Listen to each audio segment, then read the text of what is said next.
My name is Evelyn Parker. I am 76 years old.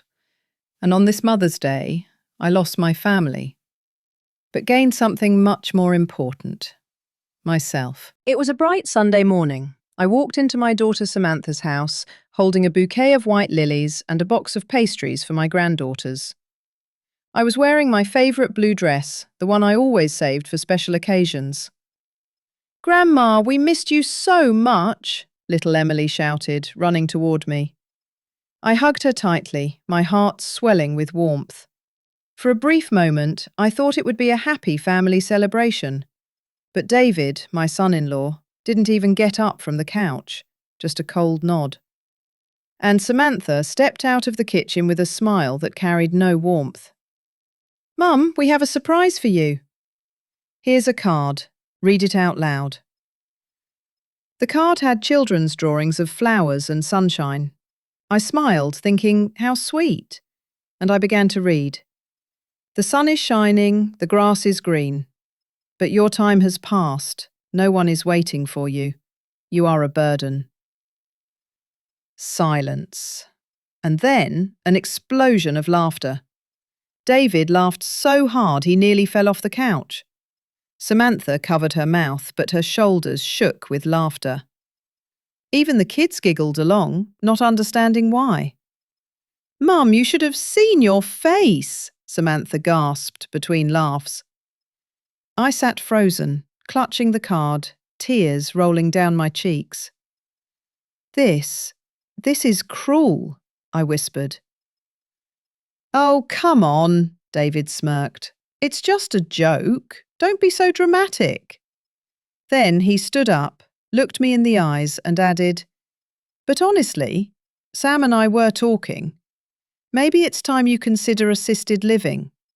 "Assisted living?" My voice cracked. "Mum," Samantha said, calm but cold, "you'd be more comfortable there, with people your age. We're young. We have our own lives." I rose to my feet, my legs shaking. I should just go." "Fine, Mum," Samantha said without moving. "We'll call you later." That night, I cried until I had no tears left. But then the memories flooded me. I had paid for Samantha's wedding, every dollar of it. I had given $60,000 for the down payment on their house.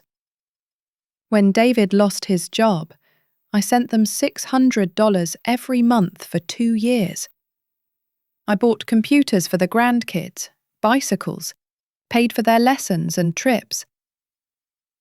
In 7 years, I had helped them with a total of $185,000. And in return, I received a card that said, "No one is waiting for you." But what they never knew was that I had a secret.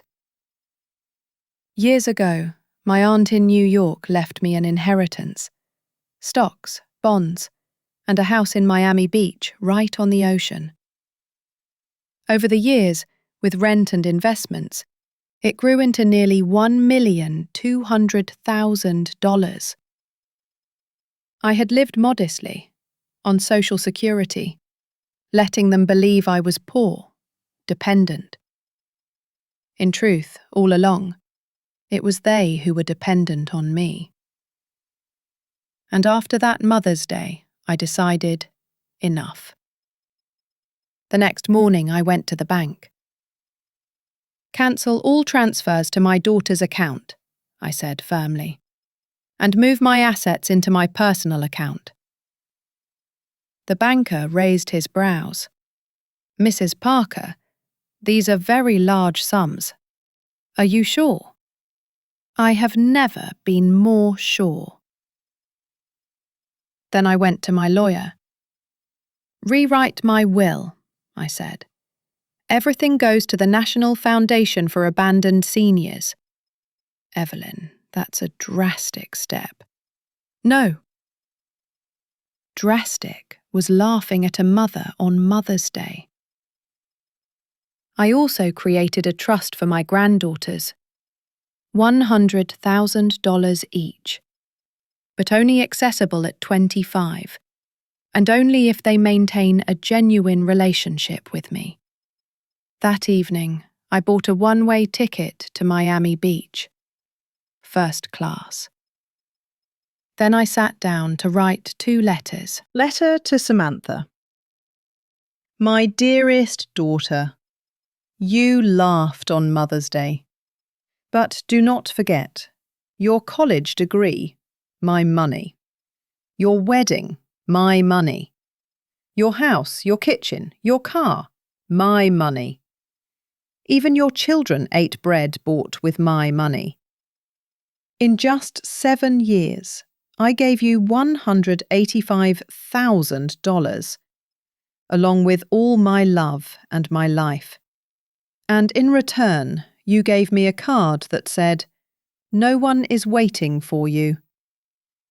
Now all my inheritance goes to the foundation. For you, I am dead. And for me, you are no longer my daughter. Letter to David. My dear son-in-law, you called me a burden, but it was I who paid your bills when you were unemployed. It was my money that saved your house. You dreamed of sending me to a nursing home. Congratulations, I have indeed left, but not to assisted living. I am moving into my oceanfront house in Miami Beach. From now on, you will learn what a true burden is. Living without me. A few days later, their panic began. My neighbour, Mrs. Johnson, called me on the phone. "Evelyn, they came to your house 3 times, standing at the gate, banging, shouting, 'Mom, open the door.' We realised our mistake, but the house was empty. I told them, 'Mrs. Parker is gone, and I think she's never coming back.'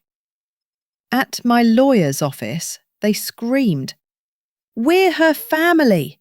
We demand access to her will.' Mr. Franklin calmly removed his glasses and said, 'Ladies and gentlemen, Mrs. Parker changed everything. You are no longer included. All her property goes to the foundation. It is legal, final, irreversible.' 'But we're family,' Samantha cried. 'Family?' the lawyer said coldly. 'Family doesn't treat their mother like that.' My phone exploded with messages. 'Mum, forgive us. We were fools. Evelyn, we can't cover the mortgage. The kids are crying. They want their grandma.' I sat on the terrace of my home in Miami Beach, the ocean waves crashing before me, a glass of champagne in my hand. I recorded one final message. For me, you are dead. My new life begins without you. I am no longer your mother, your wallet, or your babysitter. I am Evelyn Parker, and I am finally free. I press send. Then I turned off my phone. For them, I had died. But for myself, I had just been born.